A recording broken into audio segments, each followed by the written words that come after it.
as promised, we're going to go through and we're going to do a video real quick on the richest man in Babylon. So we did end up reading this book much better than I actually thought it was going to be. I was very intrigued within the first chapter. It was pretty awesome. Basically, long story short, it's a personal finance book made in like 1932 or some crap. No, not at all. 1926. We had that so wrong. So what ends up happening is it's going through chapter one. It's got two people, and one of them sitting on a wall, not moving at all. His best friend comes up, and he's like, "Yo, dude, what's up?" He's like, "How fortunate are you to be rich enough that you don't have to worry about work and you can spend all day sitting here on this wall? I've come to ask you for a loan, just 2 coins." And this is based back in ancient Babylonian times. So 2 coins was like 2 copper. It was a big deal for some people. It could definitely feed your family and take care of you on the more poverty stricken side. The person sitting on the wall, we'll call him person one, tells his best friend, person two, in this scenario. He says, "Yeah, I don't have any money. I'm just as broke as you are. Sorry, dude." And it breaks my heart and it pisses me off. And I don't know what to do. I'm not a man of purpose. So they go through and they decide that they're going to ask one of their old friends who they grew up with, had the same upbringing, studied in the same schools, all that stuff throughout childhood. And they're going to ask him because he's considered the richest man in Babylon. Brings you to chapter two, and it's coming from the richest man in Babylon's point of view. And he's discussing essentially how he went through and got his wealth. We go to chapter three. It talks about the 7 cures, as he puts it, for fattening your wallet or keeping money. I have those right here. We're going to go over those. So number 1 says, start thy fattening of your purse. Basically, save at least 10% of all your income. And it doesn't matter if you put more in, more is okay, but bare minimum, do not put less than 10%. The whole premise is to pay yourself first. Number 2, we've got control your expenses. This is where budgeting comes in. In the book, it mentioned a lot of people saying, "Oh, well, he makes more money than me. I have a bigger family. I have to spend more on necessity items." And the richest man of Babylon was like, "Yo, dude, actually, that's not true because there's 100 people here. You're all broke as crap." It's like all different situations. Some make more money. Some have real more necessities. You're all broke. He's like, you're all in the same spot. So he goes on to tell him, he's like, you guys need to go through and focus, write everything down, and figure out what genuinely needs to be paid for. Do that first after the 10% to yourself. So it's you, necessary expenses, go through and fill some of your desires, and that's it. That's your whole budget. So it's, oh, I want to do some of this. Like, have fun in life, enjoy it, still do stuff. But you need to take the bigger things, your bigger desires on that list, and you need to sacrifice some of those, and you need to be okay with it. You can't regret that later because it's just going to be punishing yourself for no reason. Number 3, make your gold multiply. You got to invest your money, find a way to do rentals or have any kind of return. The whole premise is that I have a gold coin, it brings in a silver coin, take 10% of that and make that 10%, which you pay yourself with, continue to earn you money. So no matter what, the children of your coin, so like the lower incomes, will also produce lower incomes, and it'll basically pyramid scheme down, and it's all going to pay you a return. So the more you get, the bigger your return in the end run, but you also need to make smart financial decisions. So guard your treasures from loss. Avoid risky investments. It mentions in the book his second year of saving after putting, or no, his first year of saving after putting a bunch of money aside for about a year.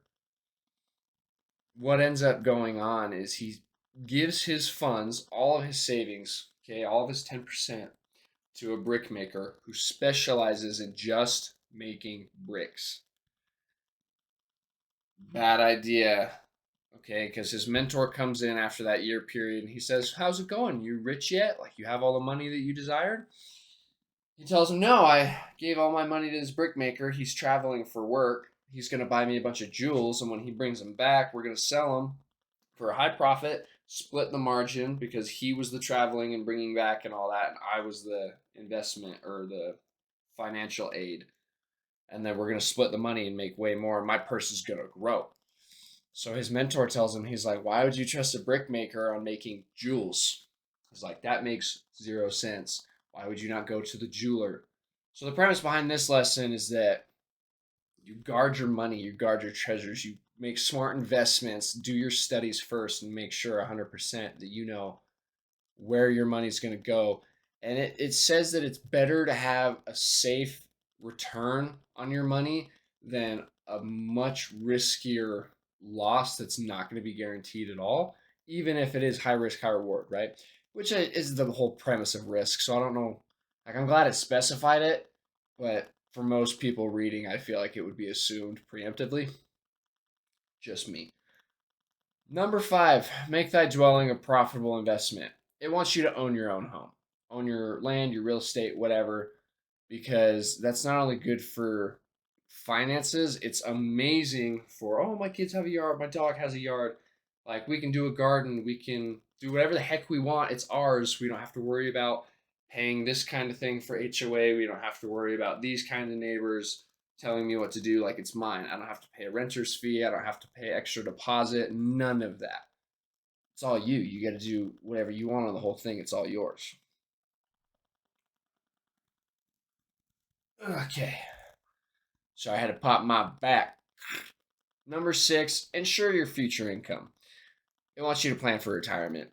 It wants you to keep your income, make it last so that in your later years, when you don't have to work and you have everything working for you, you can essentially spend liberally and still have a way to have your purse or your wallet in modern day be filled so you don't have to worry about the premise of going broke in your later years when you can't really restart and it's a much bigger risk to start back from zero.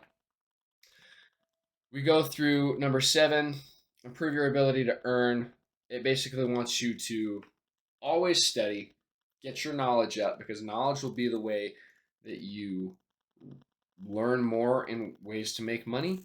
And then you have to actually apply all those lessons so that you can start to make that income. Because, like with fighting, let's take boxing for example. You go through, you do all your crap, you do all your training, all your sparring, yada, yada, yada.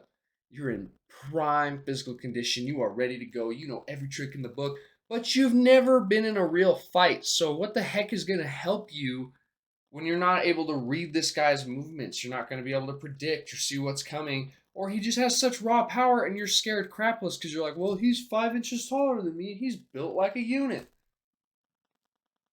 Nothing. Real experience does help with everything. So a poor guy knowing all the ways to make money but never having actually made money is not a good spot either to get your information. Opinions are free, but like it's up to you. And it mentions this in the book. Like, I'm taking this directly from the book. Opinions are free. You can get them from everybody. All that information is free. But it's up to you as your own guide to figure out what is important for you to take in and retain and actually apply, like what's going to matter to you to help ensure your investment. That's essentially the whole book. So it gives more examples as it goes on in the later chapters with going through and explaining all these and applying them for individual people and how wealth is built and essentially creating Babylon as the richest city. So ways that we can apply that, follow the exact same lessons. Honestly, there's a part in the book where he completely roasts a guy for asking a question. He's like, I'm glad you asked a question. It's very important that you do ask questions and you debate with me so you have a better understanding. But he completely roasts him by telling him, he's like, look, dude, like, you're broke. I was there. I worked hard. You did not. He's like, you're going to change it or you're not. It's not my problem. I could care less. And the guy just ends up sitting down. Like, he doesn't want to deal with it. And I thought that was pretty funny, the way that he just put him in his place. But I'm sitting here like, well, that's me. I'm the guy who just got put in his place, and I need to sit the crap back down in my chair. So, after reading this book, what we're going to apply to our future goals is we're going to put 10% away, no matter what, a minimum of 10%, and we're going to track that and see how well that can go, and with our investments and da da da. I don't know if we're gonna make necessarily any investment related videos. We probably are. I feel like this channel is more of a here's what I do in my day to day life. When I have free time, we're gonna make some stuff work. We're gonna do more reading, but in the next book read is gonna be Rich Dad Poor Dad. Again, this one's much longer. It's literally 3 times longer than the other one. I'm not slamming this out in a day. The other one took me 6 hours. I'm not the best reader in the world. Turns out there's an audiobook on Spotify that's included with premium. 4 hour listen. And I went through and read the whole thing and took notes with a highlighter. For future book reading content, I did get the one new book today, one new book tomorrow. I'm excited to share those guys with you, but we'll save that for another video. Maybe possibly after we read this beauty. It'll be good. I'm looking forward to it. So, isn't that amazing? With all that being in there, I will see you guys next time. Keep an eye out for more content coming through shortly over the next couple days. We're still going to be doing some gym stuff. You guys are going to get a full-on tour. I'm excited to do that. We're going to try and get some of that skate content out there and just do with it as we will. I'm excited to take you guys with. It'll be fun. All right. Peace. Have a good one.